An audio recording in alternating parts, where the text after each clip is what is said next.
A continuación, Personajes Arazá.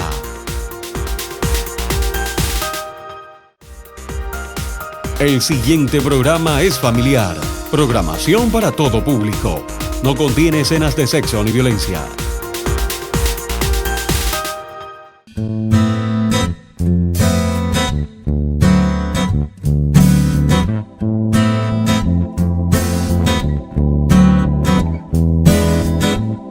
Bienvenidos televidentes a su programa Personajes Arazá. Primero que todo, quiero darles las gracias a Dios por permitir llegar a sus hogares y a ustedes por seguirnos fielmente. Nuestro personaje Arazá es un hombre muy joven de San Gil, Santander. Nació el 3 de marzo de 1962. El 23 de noviembre de 1989 fue ordenado como sacerdote, es decir, más de 26 años al servicio de Dios. Se especializó en teología moral. El 2 de febrero del 2012, su santidad Benedicto XVI lo nombró obispo de la diócesis de Montelíbano. Señoras y señores, tengo el inmenso placer de presentarles a nuestro querido obispo, Monseñor Luis José Rueda Aparicio. Bienvenido, Monseñor, a su programa Personajes Arazá. José Luis, gracias por invitarme y gracias por permitirme estar en su casa. Muchas gracias, Monseñor.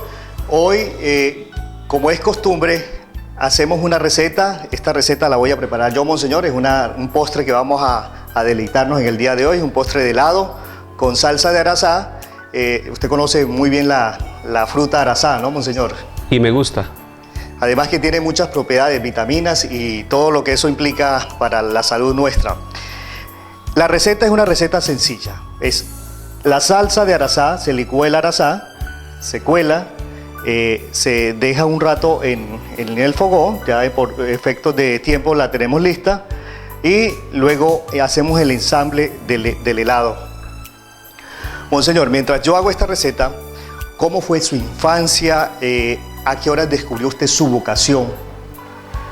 Gracias. Mi infancia es una infancia de un niño normal de cualquier población colombiana. Nosotros, como usted bien dijo, nacimos en San Gil, Santander. Yo soy el 10º de 12 hermanos. Mi papá se llamaba Luis Emilio y mi madre Socorro. Ambos ya murieron. Y la infancia transcurre entre estudio, entre juegos de la infancia y trabajo en familia. Básicamente esos son los elementos. ¿Cómo es que usted es nombrado obispo y los habitantes de Montelíbano tenemos esa gran bendición de Dios de tenerlo a usted como nuestro obispo? La bendición es para mí, pero eso es un acto de misericordia de Dios Padre a través de la Iglesia. El Papa Benedicto XVI estaba buscando reemplazo para Monseñor Edgar de Jesús García Gil, que había prestado su servicio apostólico aquí, y miró en las tierras de San Gil. Ustedes saben que para llegar al episcopado se hace toda una investigación desde la familia y desde los estudios y desde la trayectoria sacerdotal.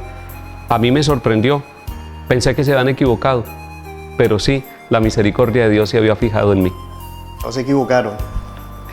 Monseñor, bueno, para no tenerlo mucho tiempo de pie, voy a proceder con la receta para luego degustar este delicioso postre.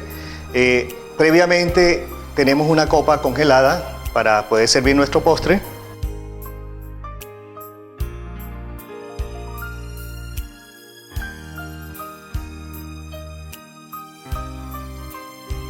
Y aquí tenemos nuestra salsa arazá lista. ¿Y el arazá fue cultivado por usted? Fue cultivado por nosotros, Monseñor. Tenemos aquí en nuestra casa, tenemos todo alrededor, sembramos arazá y en el restaurante también tenemos arazá sembrado. Podemos utilizar un helado de vainilla, ya sea con uvas pasas, en este caso lo tenemos con chocolate. Realizamos 2 bolitas de helado.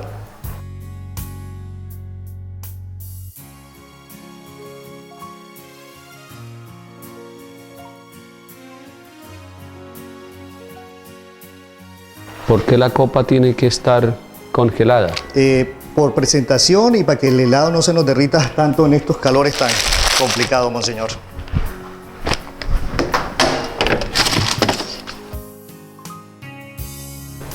Bueno, cogemos durazno.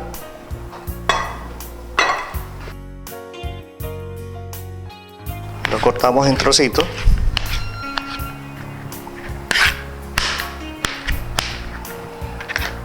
Y lo incorporamos en el helado.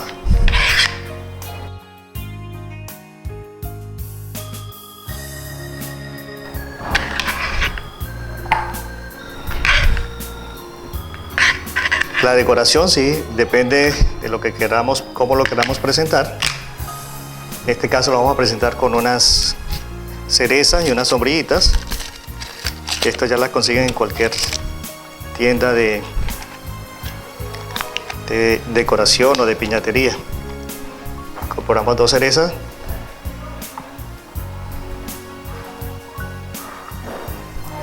Y bueno, vamos a hacer los 2.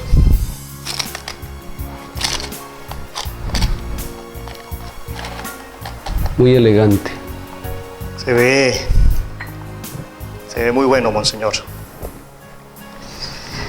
Y tenemos nuestra salsa Arazá lista. Es un poco cítrica, así que tenemos que tener mucho cuidado con la cantidad que le echamos. Se me está doblando un poquito. Ya tenemos nuestro postre y nos vamos a degustar este delicioso postre ahora con monseñor.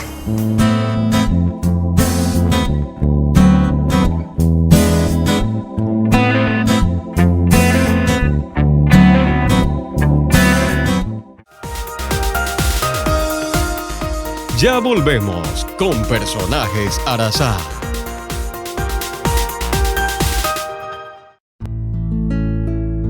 Cena de negocios. Cena romántica. Reunión familiar. Y encuentros con amigos. Todo en un mismo lugar. Arazá, restaurante bar, lo mejor para tu paladar.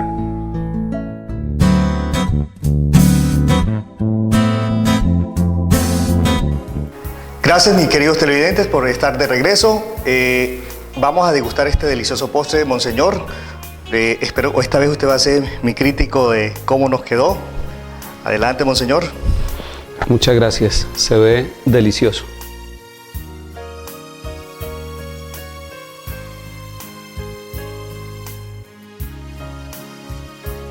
Sin duda está muy rico. Muchas gracias, monseñor. El sabor entra también por los ojos. La presentación influye. Y el cítrico del Arazá le da un toque muy bueno, muy sabroso al helado. Monseñor, usted el 3 de marzo cumplió años. Aprovechamos estos espacios para felicitarlo en nombre propio de mi familia y de toda la comunidad en general de Montelíbano.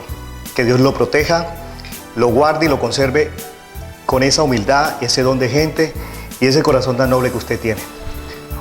Amén. Recibo su oración, su amistad, el de su familia, de su papá, de su mamá, de sus hermanas, de su señora. Les agradezco mucho. El cumpleaños de este año lo pasé en un recorrido que hago todos los años por la diócesis en Cuaresma. Coincidió en Santa Fe Ralito. Esa noche me quedé allá, compartí con esa comunidad, después pasé a San Francisco del Rayo. Es la manera de celebrar nosotros los que estamos en el camino del Señor. Qué bueno, porque esa era la pregunta que seguía, me la respondió de una vez, monseñor. Queríamos saber cómo festejaba usted su cumpleaños. Yo realmente el 3 de marzo no es que haga mucha fiesta, yo nací el 3 de marzo, pero por una de esas coincidencias de la vida, un 3 de marzo, cuando yo tenía 3 meses de ordenado, estaba celebrando las exequias de mi padre. Entonces yo desde ese momento dediqué esos días para agradecer la vida de mi papá y para ponerlo en manos de Dios Padre al terminar su camino en la vida, y celebro el 19 de marzo. ¿Por qué? Porque es el día de mi bautismo, que es como el segundo nacimiento para nosotros los que creemos en el Señor. Qué bueno que usted tenga presente, yo realmente no me acuerdo ni cuándo. Averígüelo, su bautismo. Voy a hacer esa tareita con mi papá y mi mamá. Sí. Monseñor, estamos en el mes de la mujer. ¿Qué representa María para todos los católicos? Qué buena pregunta y qué bueno relacionar el 8 de marzo, Día de las Mujeres, y aprovecho para darle un saludo a todas las mujeres de Montelíbano y del mundo entero. Y esa relación que usted hace entre la mujer de nuestro tiempo y de nuestra historia, y la mujer elegida por Dios, la Santísima Virgen María, me da pie para decir: Dios valora tanto al hombre y a la mujer que María es la nueva Eva, es la generación renovada, es la generación de hombres y mujeres que le dijo sí a Dios. En teología se dice algo, José Luis, se dice: por Eva nos vino a nosotros el pecado, por María nos vino a nosotros la salvación. Qué bueno. ¿Qué poder tiene la Magnífica, esa oración que es con base a María? ¿Por qué es tan poderosa esa oración? Empecemos diciendo que está en el Evangelio de San Lucas, capítulo 2. Ahí se encuentra la oración del Magnificat. La oración tiene su origen en el Antiguo Testamento. Ana, la mamá de Samuel, era una mujer estéril, no tenía hijos, y en el Antiguo Testamento no tener hijos era una maldición. Entonces ella va al templo de Jerusalén y le pide a Dios que le dé un hijo, y que si se lo da, se lo consagra. Dios le respondió positivamente y nace el niño Samuel, que es un don de Dios para ella, y eso significa el nombre, Samuel, y por eso ella proclama la grandeza de Dios.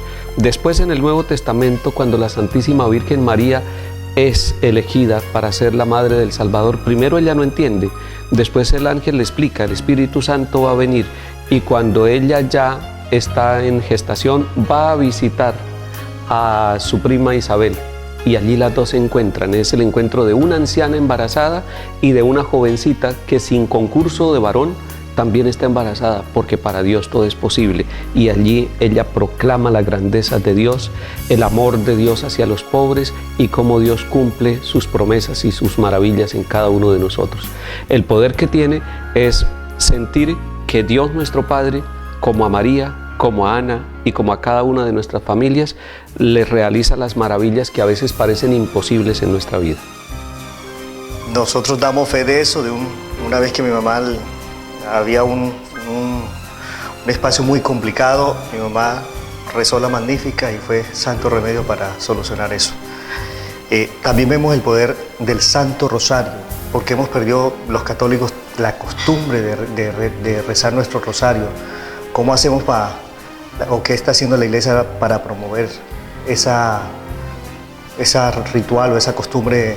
El Santo Rosario es una oración bellísima.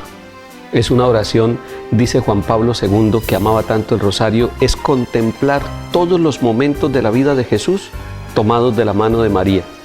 Porque no es una oración a María, es una oración con María, contemplando los misterios gozosos, luminosos, gloriosos y dolorosos de la vida de Jesús completa. Y me llama mucho la atención, José Luis, encontrar en las universidades. En la Universidad Nacional de Colombia me sorprendía una vez encontrar un grupo de jóvenes rezando el Santo Rosario. Y me gusta mucho unos movimientos de jóvenes que se están congregando en torno a María y que hacen el rosario completo y con un cariño especial. Ahora, yo recuerdo mucho que en uno de los pueblos de Santander, cuando yo era seminarista en tiempos de mucha violencia en esa zona, Santa Rita de Lopón, subí con el párroco. Íbamos a pie, llevábamos 4 horas caminando para llegar, nos cogió la noche. Y al entrar, era un pueblo sin energía eléctrica, pero en medio de las velitas que salían, se veía el reflejo por las puertas, se escuchaba también la voz del rosario. Las familias rezando el rosario. No había policía, no había ejército, estaban abandonados, pero sentían la presencia de María. Yo pienso que el rosario tiene un secreto maravilloso de paz y de bendición. Yo siempre que salgo de la casa episcopal hacia uno de los pueblos de mi diócesis, con el que vaya, sea el que sea, voy rezando el Santo Rosario, es lo primero que hago. Y doy testimonio de cómo el rosario produce paz en mi vida y cómo el rosario me permite con María contemplar a Jesús. Estamos en el año de la misericordia. El Papa Francisco anunció esto. ¿En qué consiste esto para los colombianos, para la gente de aquí de Montelíbano? El Papa Francisco definitivamente es un instrumento del amor de Dios. Es un Papa con un carisma de ternura, de cercanía, de cariño, y usted y yo todos lo vemos. El año entrante va a venir a visitarnos. él decidió celebrar los 50 años de un acontecimiento muy importante que algunos católicos no lo recordamos ya porque se van olvidando las cosas, que fue el Concilio Vaticano II en el año 62 al año 65, convocado por el Papa Juan XXIII y concluido por el Papa Pablo VI. Y se cumplen 50 años de la conclusión del concilio, por eso él decidió celebrar un jubileo que es un año santo de la misericordia que empezó el 8 de diciembre del año pasado, Día de la Inmaculada, y va a terminar el próximo 20 de noviembre, la fiesta en la solemnidad de Cristo Rey.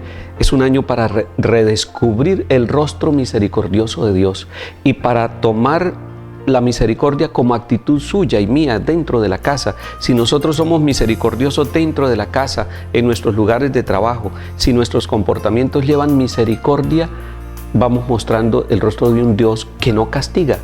Y el Antiguo Testamento dice: Dios es lento a la cólera, rico en piedad y clemencia, no nos trata como merecen nuestros pecados. Es un año para sentirnos amados a pesar de los pecados que hayamos cometido. ¿Cómo podemos participar más activamente de este jubileo? Buena pregunta. Hay dos maneras, y casi tres, muy concreticas y muy cercanas para vivirlo. Primero, hacer una peregrinación, ir caminando hasta una de las puertas de la misericordia. Aquí tenemos una que se abrió y se bendijo en la catedral el día de la apertura. Es la puerta de la misericordia. Y ayer estábamos abriendo la puerta de la misericordia en el santuario de Uré, en San José de Uré, porque allí llegan muchos peregrinos. Entonces una forma es llegar a la puerta de la misericordia. Jesús en el Evangelio de San Juan dice: yo soy la puerta. La segunda, confesarnos. Y confesarnos para pedir el perdón de los pecados, sintiendo que no hay pecados tan grandes que no puedan ser perdonados. El Papa nos dice insistentemente: Dios no se cansa de perdonarnos. Nosotros a veces nos cansamos de pedirle perdón. Ahora, algunos me preguntarán: bueno, pero yo tengo una situación irregular y no puedo confesarme, pero puede acercarse al amor misericordioso de Dios a través de un diálogo de orientación espiritual con uno de los sacerdotes. Y tercero, vivir las obras de misericordia.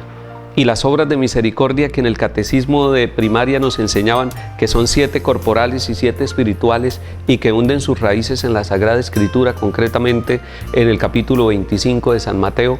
Son obras como visitar al enfermo, dar de comer al hambriento, dar de beber al sediento, visitar al preso, corregir al que se equivoca, dar consejo a su tiempo. Esto hace un estilo de vida. Entonces lo que busca el Papa es que la misericordia se convierta en el estilo de vida de la Iglesia y de todos los que la conformamos, hombres y mujeres.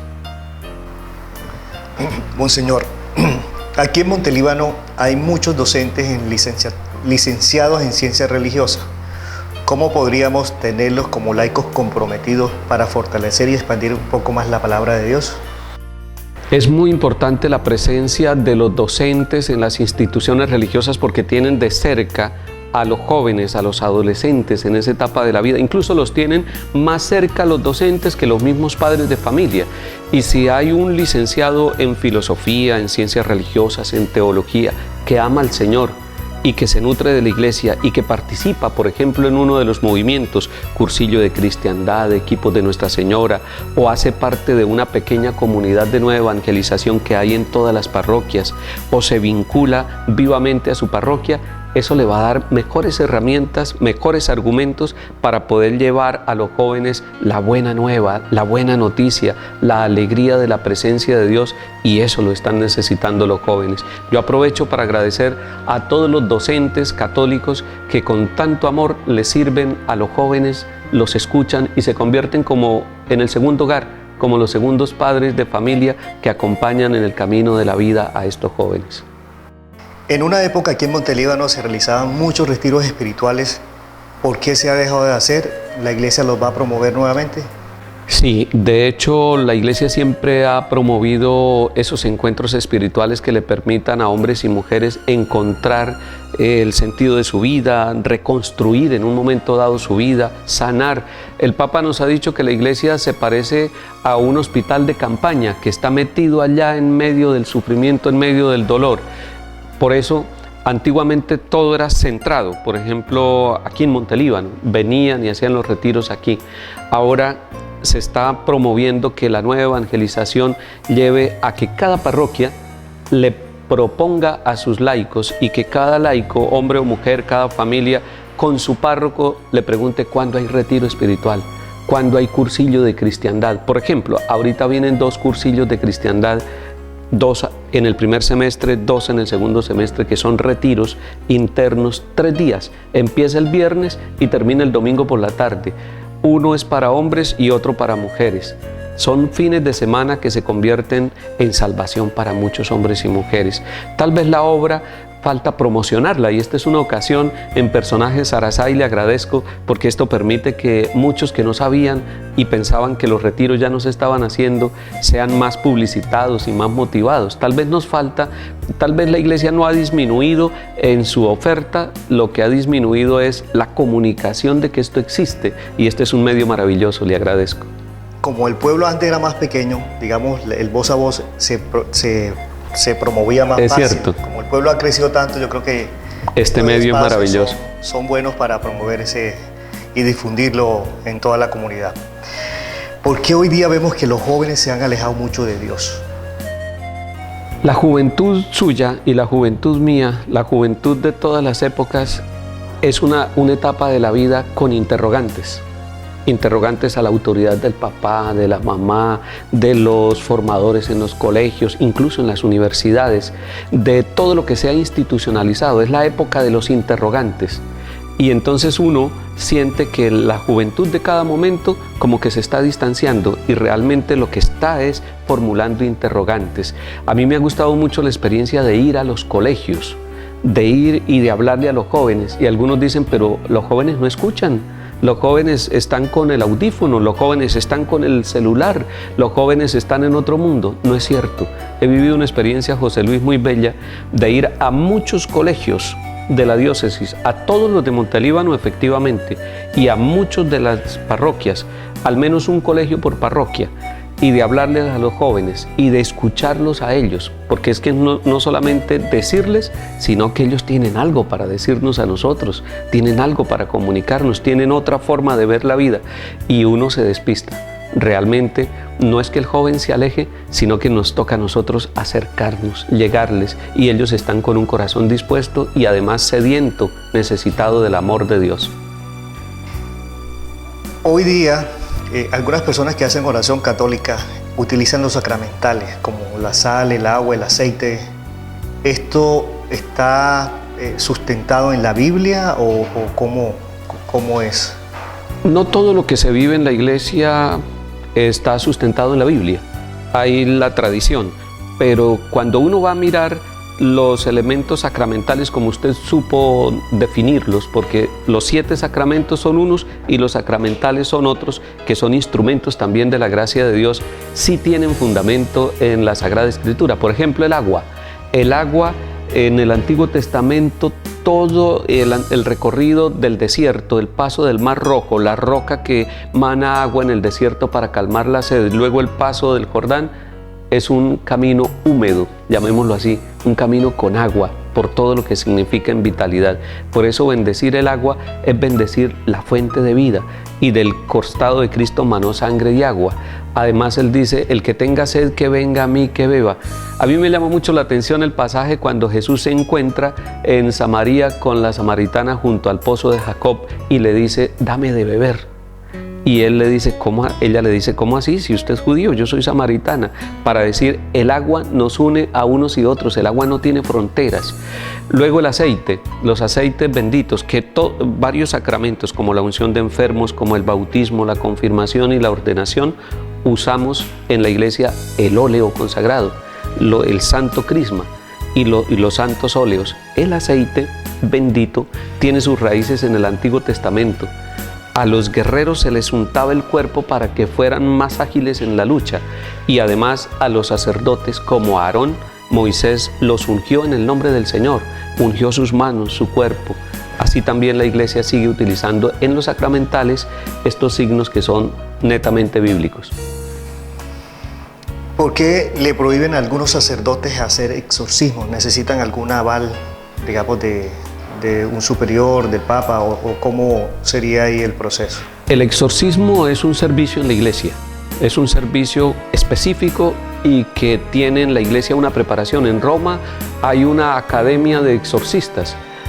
La iglesia les ha pedido y le ha pedido a todos los sacerdotes del mundo que cuando vayan a tocar un tema tan delicado como un exorcismo no lo hagan improvisando, que no todo sacerdote puede ser exorcista, que necesita la formación requerida, porque es como una especialización dentro del mismo sacerdocio, y les pide que se formen allí en la academia de exorcistas que tiene la Santa Sede y puedan prestar este servicio en el mundo, que no lo vayan a hacer improvisadamente porque pueden generar un daño o una confusión en las personas. Monseñor, anteriormente el sagrario estaba ubicado en el centro del altar.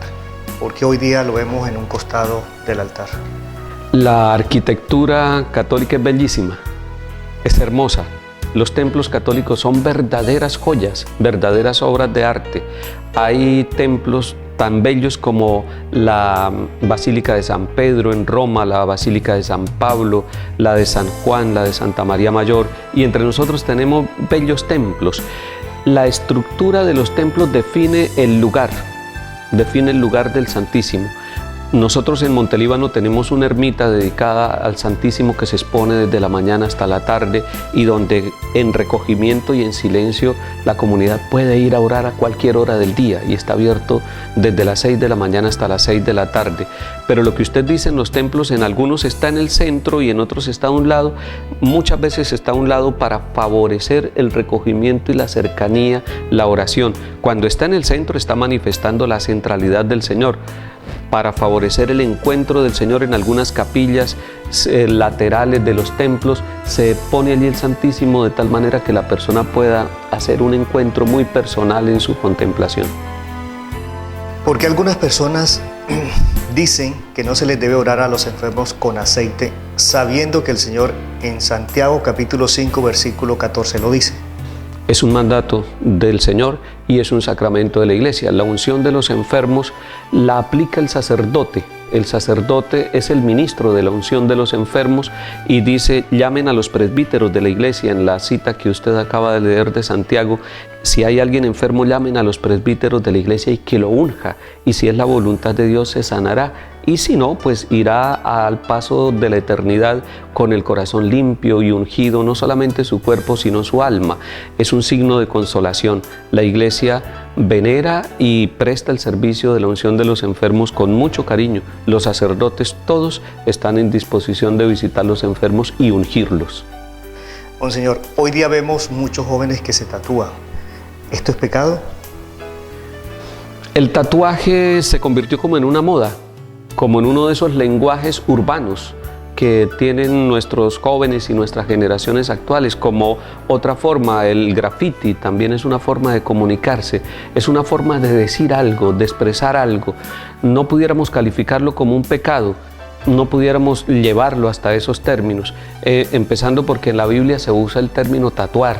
El profeta Isaías dice: aunque una madre olvide a su hijo, yo no te olvidaré jamás, dice Yahvé, nuestro Señor. Y dice: porque te tengo tatuado en mi mano. Es decir, el Señor tiene tatuado en su mano la vida nuestra, el nombre nuestro. Y nosotros todos, creados por Dios, tenemos las huellas digitales de Dios en nuestra existencia. Por lo tanto, darle el calificativo de pecado, tal vez no, excluirlo como un pecado no, estigmatizarlo de esa manera no, pero sí decir que el joven está queriendo expresar algo, manifestar algo a través de ese tatuaje que se hace. Hay algunas parejas que han sido casadas por la Iglesia Católica. Se han separado, digamos, de forma civil y se han vuelto a casar con otras parejas por lo civil también, pero no han disuelto su matrimonio católico. ¿Estas personas pueden comulgar? Hay un momento muy interesante para las segundas nupcias. Usted planteó muy bien la pregunta para decir: una persona que es una pareja que se casaron por la iglesia sacramentalmente, luego vino como la disolución y cada uno va por su lado y vienen las segundas nupcias, ¿cómo pueden acercarse al Señor? La Eucaristía tiene dos mesas. Siempre que vamos a la Eucaristía tenemos dos panes, el pan de la palabra y el pan de la Eucaristía. Alguien que porque está en condición plena, sacramental, puede recibir los dos panes, el de la palabra y de la Eucaristía, recibe todas las bendiciones. Pero alguien que está en una situación como la que usted acaba de manifestar, está alimentándose de la palabra siempre que va a misa, el pan de la palabra. Por eso a ellos les recomendamos participe, porque usted necesita alimentarse, porque en el camino de su vida usted necesita el pan de la palabra y vívalo allí en comunión con la iglesia. Y se les dice, haga comunión espiritual temporalmente. Pero el Papa Francisco le ha puesto el dedo a esas pequeñas llagas que tienen las situaciones familiares y de parejas y nos está motivando a todos en la iglesia para que atendamos a esas parejas. Y yo quiero aprovechar, José Luis, para invitar a todas las parejas que tengan una situación irregular en su vida, que hayan tenido un primer matrimonio fallido y luego una situación de separación y luego unas segundas nupcias. Acérquese. Puede ser que haya una causal de nulidad. No hay divorcio en la iglesia, pero se pueda declarar nulo el primer matrimonio para que usted pueda contraer nupcias católicas con la pareja con la cual está en este momento. Eso, ¿cómo se empieza el proceso? Hablando con el párroco, contando cómo fue el matrimonio. Y el sacerdote está en capacidad de descubrir si hay algún detalle de nulidad para hacerle el proceso, acompañar a la pareja y llegar a la regularización católica de su situación nueva. Qué bueno, porque antes los procesos eran muy lentos y tocaba ir a Roma y eran muy complicados y además costosos también, ¿no? El Papa nos ha preparado y nos ha motivado y nos ha dicho dos características debe tener esos procesos. Celeridad, es decir, más rapidez. Y empieza siempre con que la pareja se acerque al párroco, no tiene que ir a la curia ni siquiera, es a su párroco, cuéntele el caso y el padre está en capacidad de decirle sí. Por aquí hay una causal de nulidad. Y además eso está haciendo que algunos abogados civiles que estaban en torno a las causas y devengaban como un salario de eso, ya no tengan presencia y entonces hace menos costoso el trabajo. Lo hace muy bajo en costos. Y más ágil. Monseñor, hoy día vemos que todos los seres humanos somos adictos a los celulares, a las redes sociales. ¿Qué opina usted de eso? Las redes sociales, la comunicación, los celulares son fruto del ingenio humano y de la sabiduría que Dios le dio al hombre. Hace pocos días estábamos celebrando, esta semana las noticias nos hablaban de la muerte del hombre norteamericano que diseñó lo que es el correo electrónico y el símbolo @ y toda la manera el protocolo de comunicarse en un correo electrónico. Yo pienso que eso ha facilitado, que los medios de comunicación y las redes han facilitado que se comunique. Es una maravilla lo que la tecnología está permitiendo. Esto que usted tiene aquí, esa cámara que está ahí, ese lugar donde le está llegando esta señal en este momento, son maravillas de Dios. Usted utilizó la palabra adicción.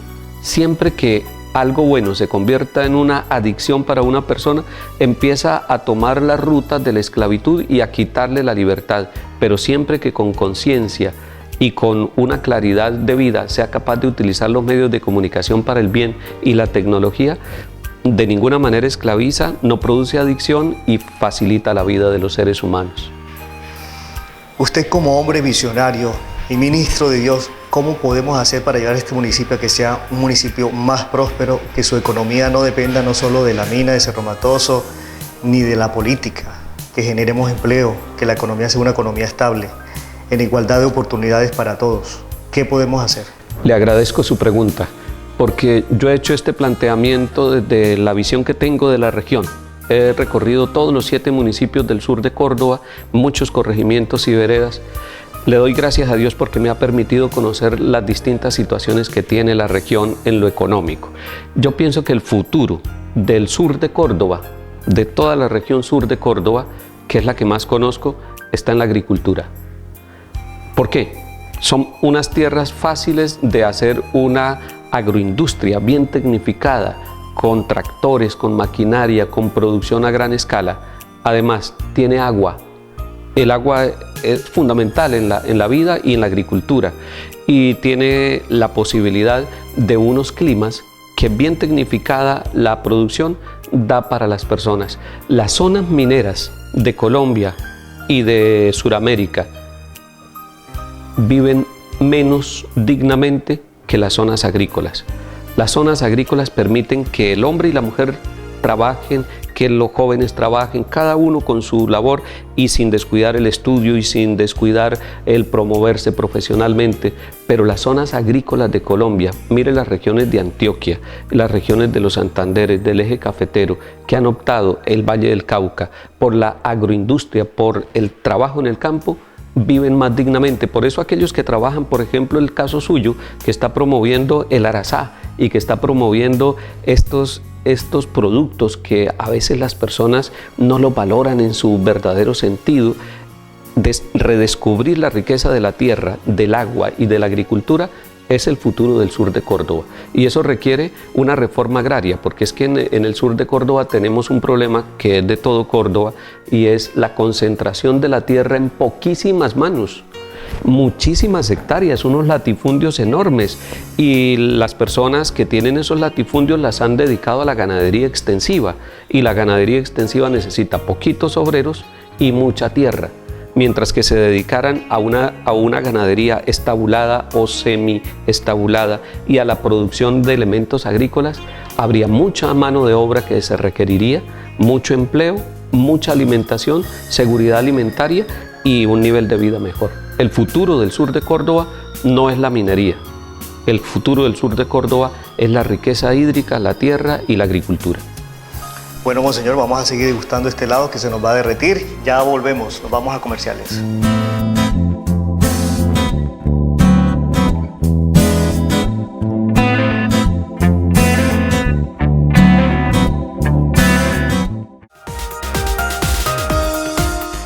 Ya volvemos con Personajes Arazá.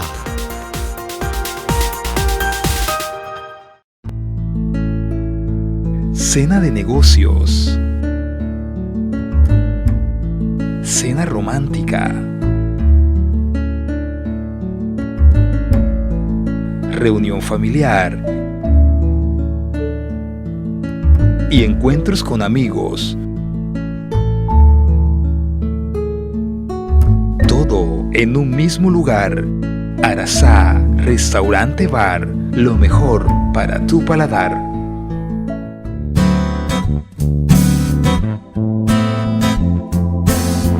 Bueno, mis queridos televidentes, ya estamos de regreso en su programa Personajes Arazá, aquí con nuestro monseñor Luis José Rueda Aparicio. Monseñor, ¿cómo le pareció el postre? Delicioso, ya lo terminé, y ese cortecito que hay entre el dulce del helado y el arazá que usted preparó, delicioso, pero ahí el secreto es cómo preparar esa salsa de arazá. La salsa de arazá, la que le da ese toque ideal a este postre. Monseñor, desde que estaba Monseñor Alfonso Sánchez Peña, no teníamos un obispo tan humilde, tan sencillo, tan inteligente, con ese don de servicio y entrega a la comunidad como lo tiene usted. Queremos darle las gracias y darle las gracias a Dios por traerlo a usted a estas tierras de Montelíbano. Para nosotros es un inmenso placer tenerlo a usted, no solo aquí en Montelíbano, sino aquí en nuestro programa Personajes Arazá. Le dejo las cámaras para que se dirija a su comunidad que tanto lo quiere. Gracias, José Luis. Hay que recordar, y usted históricamente está haciendo un agradecimiento a Monseñor Alfonso Sánchez Peña. Quienes no lo conocen, él fue un obispo claretiano, gran misionero.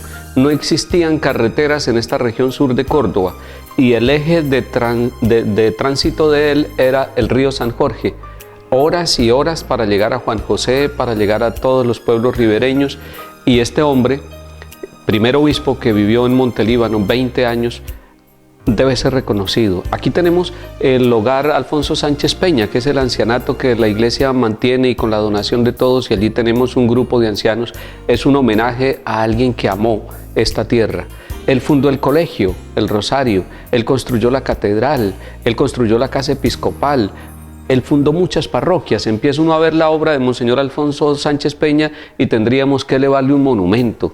Y yo sé que el monumento está en el corazón de los hombres y mujeres que aman la iglesia, que recuerdan a Monseñor Alfonso y que saben lo que él significa y continúa significando para nosotros. Monseñor, queremos pedirle una bendición para todo nuestro grupo de trabajo y para todos nuestros televidentes. Con gusto, José Luis. La bendición que quiero darles es una bendición que sé que a través de Personajes Arazá llega a muchas casas de Montelíbano, de Colombia, del mundo, a través de la tecnología, y una bendición a usted, a sus papás, a su familia.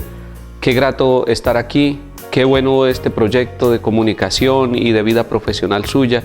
Yo le agradezco a Dios que usted ha encontrado esa línea de servicio. No sabe cuánto bien le hace a tantas personas que encuentran en un espacio como este, tan creativo, con este formato tan agradable que tiene Personajes Arazá, para llegar allá a las casas. Entonces, que llegue la bendición a la vida, al trabajo, al que está enfermo, al que está triste, para que se levante en el nombre del Señor, para que sienta la alegría del Dios de la misericordia, del Dios del amor que nos perdona. Si alguien tiene alguna situación de pecado que dice, yo soy una persona, un hombre y una mujer que ya no tiene perdón de Dios, con esta bendición y en este año de la misericordia quiero invitarlo a que disfrute la ternura de Dios, el abrazo de Dios, el retorno a la casa.